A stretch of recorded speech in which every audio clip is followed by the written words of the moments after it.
Nature Park Bulgarka is located in central Bulgaria.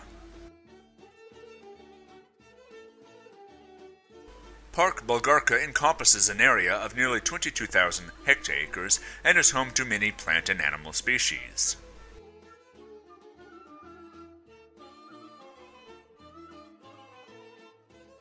The park offers many opportunities for recreation and outdoor entertainment for visitors of all ages.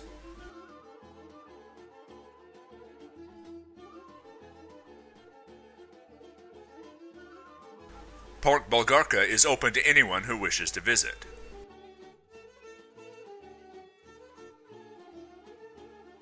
Western parts of Nature Park Bulgarka are between Gabrovo and the town of Shipka, which are the starting points for visiting this part of the conservation area.